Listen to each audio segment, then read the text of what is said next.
इस short video में हम power factor in electrical engineering पर चर्चा करेंगे। वीडियो को एंजॉय करें, लाइक, कमेंट, सब्सक्राइब और शेयर करें।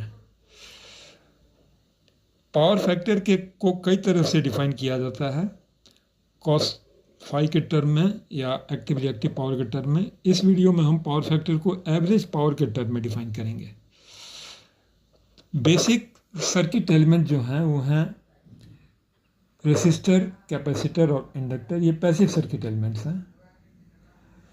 यदि हम किसी रेसिस्टर को किसी पावर सोर्स के अक्रॉस जोड़ दें, जैसे ये इस तरह से, ये साइनसॉइडल सोर्स है, इसके थ्रू एक रेसिस्टेंस को जोड़ दें, तो रेसिस्टेंस के थ्रू एक डेफिनेट एवरेज पावर होगा, जिसको हम ये इस लाइन से दिखा रहे हैं। ये जीरो लाइन है और ये एवरेज पावर रेसिस्टेंस के थ्रू फ्लो करेगा। लेकिन कैपेसिटर और इंडक्टर के थ्रू जो पावर फ्लो करेगा वो जीरो होगा। यानी कि ये साइनसॉइडल सोर्स है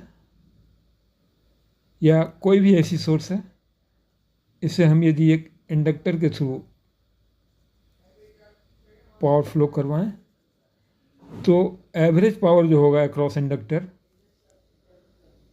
वो जीरो होगा, जैसा कि इस कर्व में दिखाया गया है। उसी तरह अक्रॉस कैपेसिटर भी एवरेज पावर जीरो होगा। तो यदि हम पावर फैक्टर को डिफाइन करना चाहें तो power factor is average power across the load. यहाँ इस सर्किट में ये कोई एक ऐसी सर्किट है, ऐसी सोर्स है आर्बिट्रेरी शेप का। इसमें ये रेसिस्टेंस, कैपेसिटेंस, इंडक्टेंस तीनों मिलकर के एक लोड क्रिएट कर रहे हैं। कोई भी सिस्टम कम्प्लीटली रेसिस्टिव या कम्प्लीटली इंडक्टिव या कम्प्लीटली रेसिस्टिव तो होता नहीं है। तो ये लोड क्रिएट कर रहे हैं। इसके थ्रू जो एवरेज पावर फ्लो करेगा वो सिर्फ, यदि इन दोनों को हम हटा दें सर्किट से, तो सिर्फ रेसिस्टेंस के थ्रू जो एवरेज पावर होगा उससे कम होगा।